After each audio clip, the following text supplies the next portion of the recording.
La question qu'on a aujourd'hui de chiffre alphabet est quelle est la différence entre un acide et une base? Ça, c'est une excellente idée. Donc, nous allons regarder ici qu'est-ce que c'est le fait qu'on a un liquide qui est neutre comme l'eau. Après ça, on va voir comment est-ce que l'eau, de temps en temps, peut être, dépendant de ce qu'on met à l'intérieur, peut devenir un acide et une base et tout ce qui s'ajoute à cela. Vous allez voir, c'est intéressant. Restez avec nous. Lorsque nous parlons d'un acide et d'une base, il faut se dire que ce sont deux propriétés totalement différentes de fluides. Donc, pour pouvoir commencer avec ceci, moi, j'aime bien commencer avec l'eau. Avec l'eau comme ceci. Donc, si on prend l'eau liquide comme cela. Lorsqu'on parle d'acide et de base, nous savons que l'eau, ici, est neutre. Ça veut dire qu'il n'est ni acide et qu'il n'est pas une base non plus. Et l'autre chose, vous avez peut-être déjà appris que le pH, donc le pH de l'eau qui est neutre, de l'eau distillée, c'est 7. Donc, voyons voir qu'est-ce qu'on peut ajouter à cela. Lorsque nous avons de l'eau ici, nous avons de l'oxygène, comme ceci, et nous avons de l'hydrogène, comme cela. Très bien. Alors, ce qui est intéressant ici avec la molécule de H2O, c'est que nous avons des électrons qui se promènent. Ici, nous avons des hydrogènes qui ont 2 électrons sur leur dernier niveau d'énergie, donc ça, c'est fantastique. Et ils partagent leurs électrons avec l'oxygène. Comme ça, l'oxygène peut avoir les 8 électrons, donc suivre la règle de l'octet lorsqu'on parle de la stabilité des ions. OK. Sachant ceci, nous savons que les électrons vont bouger. Donc, tout ceci est à cause que les électrons se promènent à la vitesse de la lumière à peu près. Et donc, de temps en temps, les 2 électrons ici se retrouvent avec l'oxygène, avec l'hydrogène, excusez, et quelquefois, les 2 électrons se retrouvent avec l'oxygène. Ceci étant dit, on peut se retrouver comme ceci et un hydrogène. Si nous avons les 2 électrons qui sont ici, qui sont rapprochés de l'oxygène, parce que l'oxygène, lui, veut avoir de temps en temps ces électrons, qu'est-ce qu'on se retrouve? On se retrouve avec un regroupement ici qui a un électron de plus et on peut avoir un regroupement ici, un peu on pourrait dire un ion polyatomique qui est négatif ici, et on se retrouve seul avec un ion d'hydrogène qui, lui, a perdu son électron et donc se retrouve avec une charge positive. Maintenant, aussitôt que ceci arrive, qu'est-ce qui est intéressant, c'est que l'hydrogène dit « Oh, moi, je veux avoir des électrons aussi. » Donc, rapidement, qu'est-ce qui va arriver? C'est qu'il y aura les électrons qui vont s'approcher de cet hydrogène ici. Mais puisqu'ils se rapprochent de cet hydrogène, nous allons avoir ici, couleur, nous allons avoir les marqueurs ce matin. Nous allons avoir ici cet hydrogène qui était seul tout à l'heure, qui partagera les électrons. Maintenant, on se retrouve avec ici un autre regroupement négatif ici, et on se retrouve avec l'hydrogène qui est seul. Ça veut dire que ce mouvement d'électrons fait que quelquefois celui-ci est seul, quelquefois celui-ci est seul, mais c'est comme un va-et-vient qui va facilement. Donc ça ici, on se retrouve avec, de temps en temps, nous allons avoir ici un oxygène et un hydrogène qui aura un électron de plus et un hydrogène qui sera positif. Donc ça, c'est intéressant. Donc l'eau, juste parce que les électrons bougent, va créer ces 2 parties ici, ces 2 ions. On appelle celui-ci l'hydroxyde.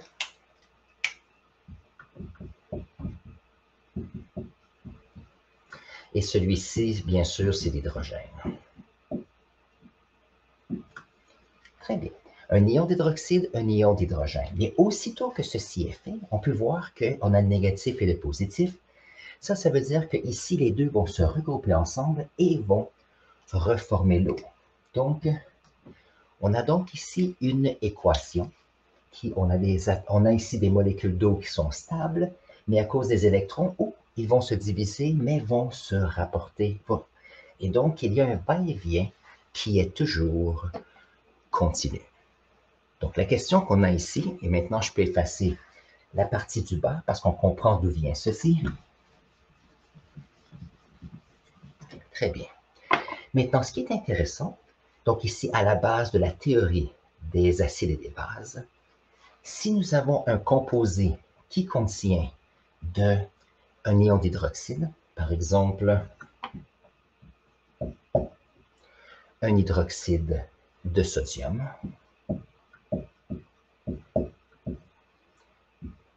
un hydroxyde de calcium. Alors ici, qu'est-ce que c'est? Ce sont des composés qui ont des parties, ici, cet ion polyatomique qui est OH. Et lorsqu'on a de l'hydroxyde qui est d'extra de ces ions, on appelle ça des bases.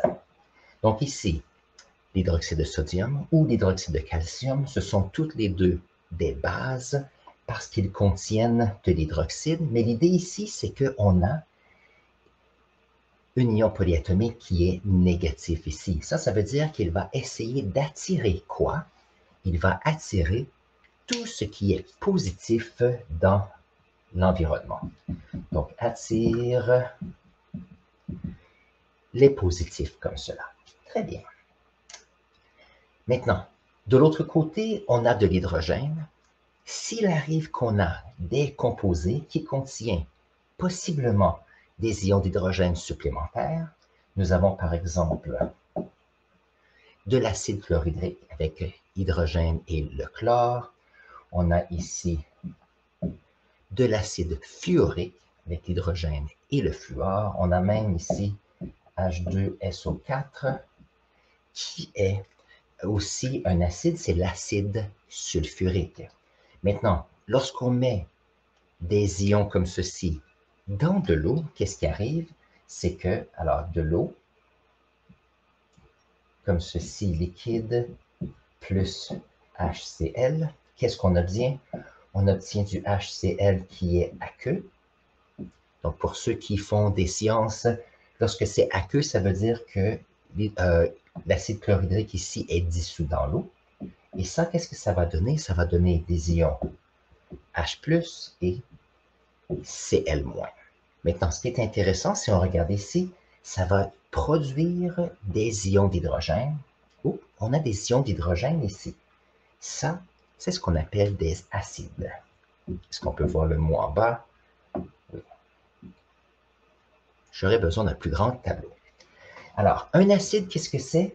C'est un composé chimique qui, dissous dans l'eau, va produire des ions d'hydrogène plus, un peu comme mon acide chlorhydrique ici.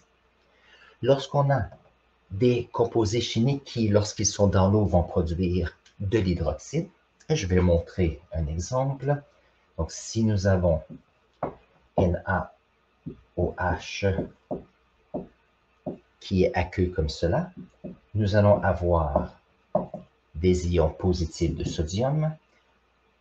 Je vais mettre ça un petit peu mieux. Voilà. Et nous allons avoir de l'hydroxyde qui est un regroupement OH-. Et chose intéressante, nous avons cette partie ici.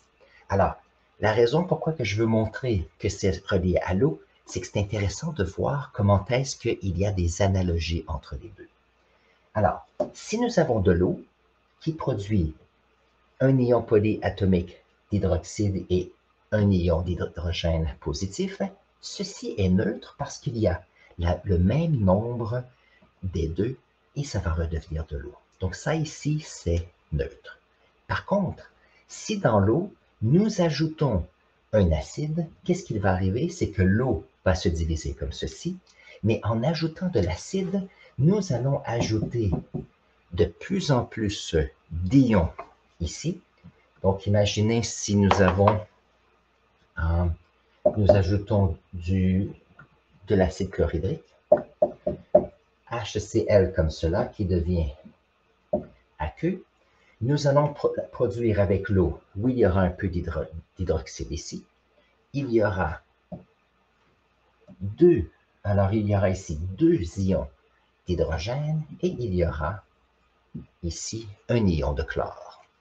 Mais chose intéressante, c'est que aussitôt que nous avons de l'hydroxyde et 2 hydrogènes, qu'est-ce qui va arriver? C'est que l'hydrogène ici va dire, oh, c'est fantastique, j'ai de l'hydroxyde ici. Donc, un des hydrogènes va aller avec l'hydroxyde. Donc, on se retrouve ici, dans ce côté, avec une diminution d'hydroxyde et de plus en plus d'hydrogène.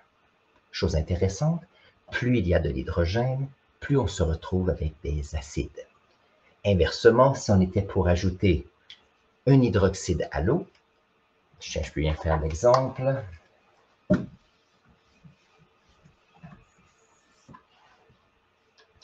Donc, si nous avons de l'eau comme ceci, liquide, et je vais y ajouter, voyons voir, un hydroxyde de sodium.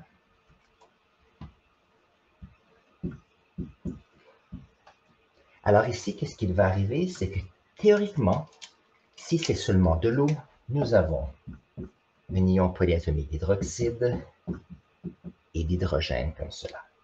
Maintenant, ce qui est intéressant, c'est que si on ajoute de l'hydroxyde de sodium, ça veut dire que de ce côté-ci, nous allons avoir 2 ions polyatomiques d'hydroxyde plus un hydrogène plus un sodium comme cela. Alors, mais chose intéressante, c'est que si nous avons 2 hydroxydes ici, les hydroxydes, eux, veulent attirer des positifs. Alors, qu'est-ce qui va arriver? C'est qu'il y aura un des hydroxydes qui va aller avec l'hydrogène et va redevenir de l'eau. Et on se retrouve ici avec quoi? Avec une augmentation de la quantité d'hydroxyde. Donc ici, on se retrouve avec une solution qui est basique, ou une base, et ici, on se retrouve avec une solution qui est acide, parce qu'il y a plus d'hydrogène dans la solution. Donc l'idée ici, c'est la quantité d'ions de H. Plus ici, plus il y a d'hydrogène, plus c'est un acide, plus il y a de l'hydroxyde, plus c'est une base. Parce que plus il y a d'hydroxyde, on enlève de plus en plus la quantité d'hydrogène disponible. Donc ça, c'est la grande différence avec les acides et les bases. Maintenant, ce qui est intéressant, juste pour ajouter un peu on peut ajouter un petit peu plus ici d'application. Si on a un acide ici avec un hydrogène, cet hydrogène ici aime avoir des électrons. Donc, qu'est-ce qui va arriver? C'est qu'il y a des électrons qui vont être arrachés de certains endroits, qui vont faire bouger les électrons pour que ça puisse fonctionner. Donc, par exemple, si on a une voiture, des voitures avec une batterie avec le plomb, par exemple. Donc, si on prend nos voitures avec l'essence, par exemple, il y a une batterie qui permet de faire partir la voiture. Cette batterie contient de l'acide sulfurique. On a ici de l'hydrogène qui va chercher des électrons, va faire bouger les électrons, et ceci, en bougeant les électrons, permet de faire de l'électricité. Et donc, ces anciennes technologies qui sont les batteries au plomb fonctionnent très bien. Un autre exemple, c'est qu'on dit toujours que l'acide est très dangereux pour la peau, c'est très, très corrosif. La raison pourquoi un acide sulfurique, par exemple, est très corrosif, c'est que nous avons des hydrogènes qui sont disponibles et l'hydrogène veut avoir des électrons. Donc, si on avait une petite gouttelette, disons, de l'acide sulfurique qui va sur la peau, même si la peau elle est très stable, cet hydrogène vient ici, prend les électrons, mais en prenant les électrons, ça enlève des électrons qui gardent les molécules organiques de notre peau, par exemple, et donc ça brise une cellule avec, premièrement, pas la paroi cellulaire, mais la membrane cellulaire, voilà, et cette cellule meurt. S'il y a une très, très grande quantité d'acide, beaucoup de cellules mères sont désagrégées et ce n'est pas bon du tout. Donc ça, c'est un exemple. Ce qui est intéressant ici avec le basique, si on prend par exemple l'eau de Javel, donc il y a certaines solutions comme le savon qui vont permettre de pouvoir nettoyer soit la peau ou nettoyer les vêtements par exemple.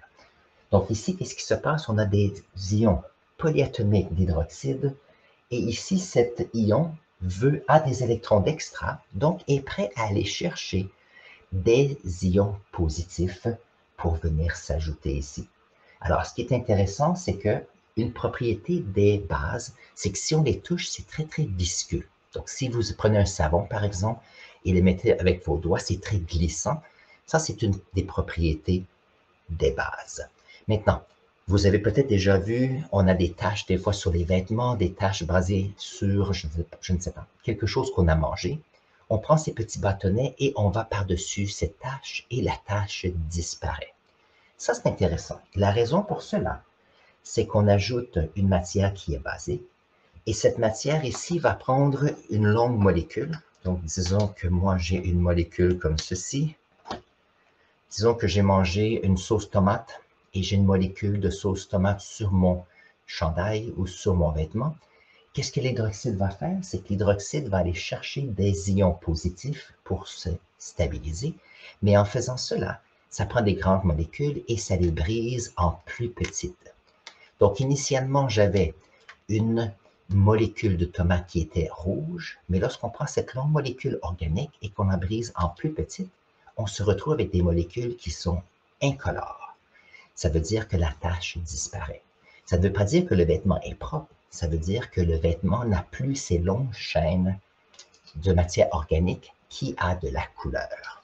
Donc, c'est ce qui est intéressant en ce qui concerne les bases ici. Donc, juste pour résumer, qu'est-ce qu'on a? Lorsqu'on a de l'eau distillée, c'est une substance qui est très neutre. Par contre, si on se retrouve avec une substance avec une augmentation d'ions d'hydrogène ici positif, lorsqu'il y en a plus que d'hydroxyde, on se retrouve avec un acide.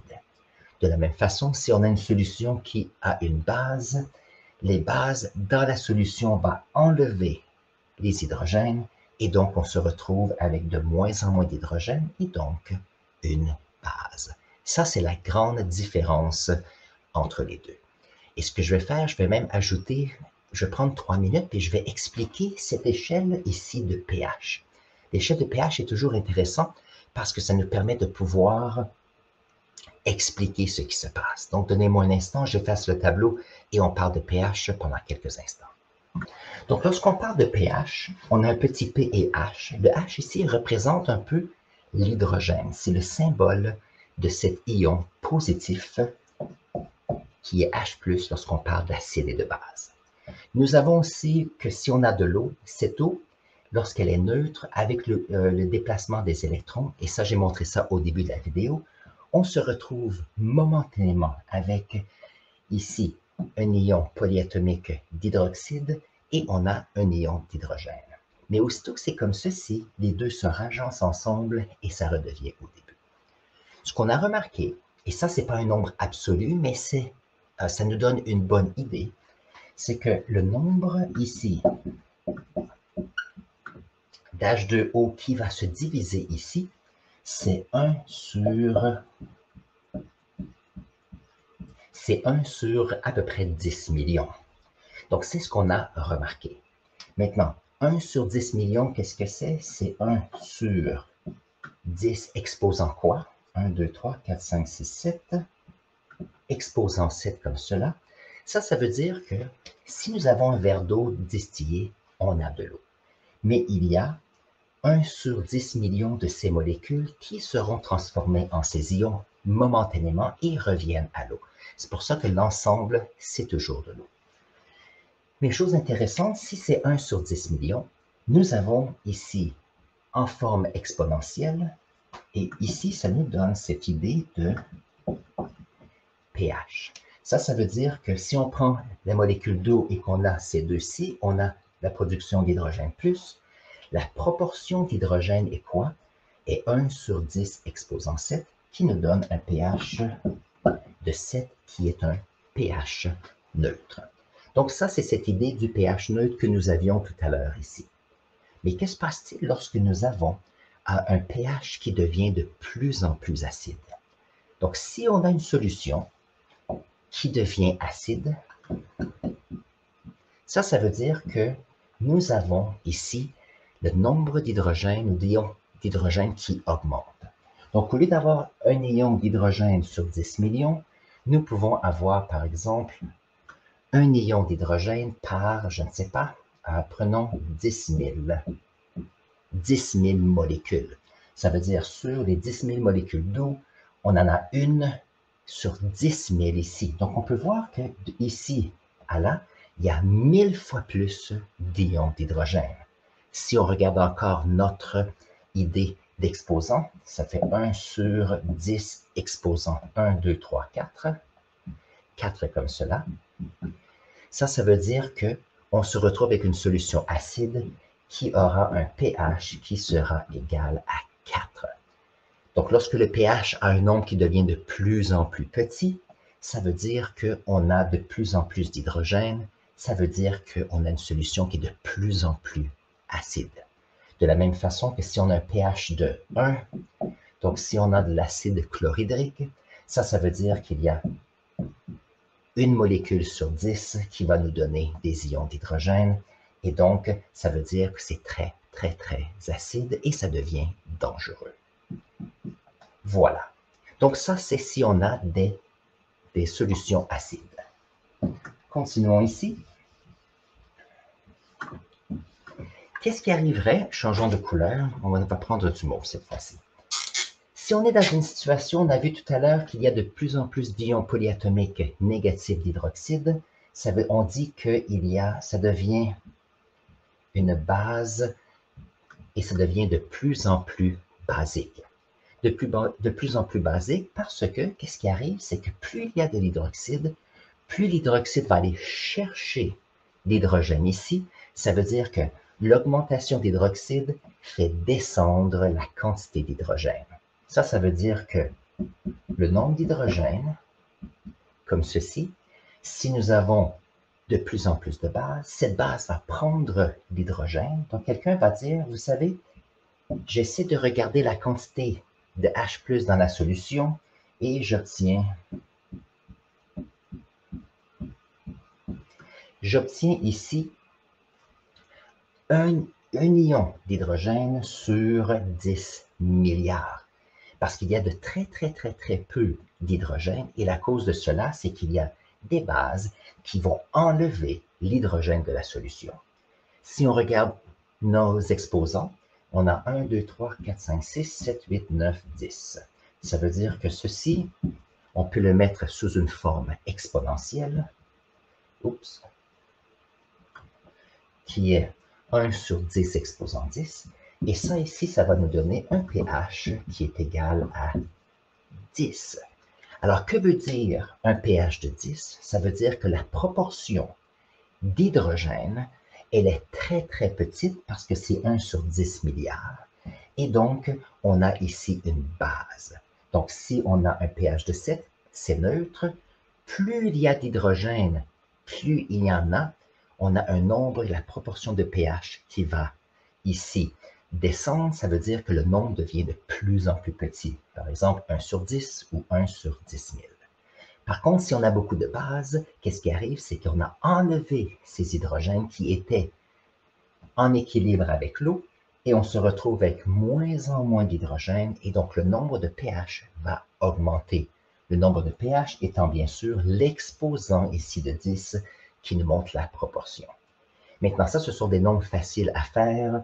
Bien sûr, il peut y avoir un pH de 10,2 ou de, je ne sais pas, 5,43.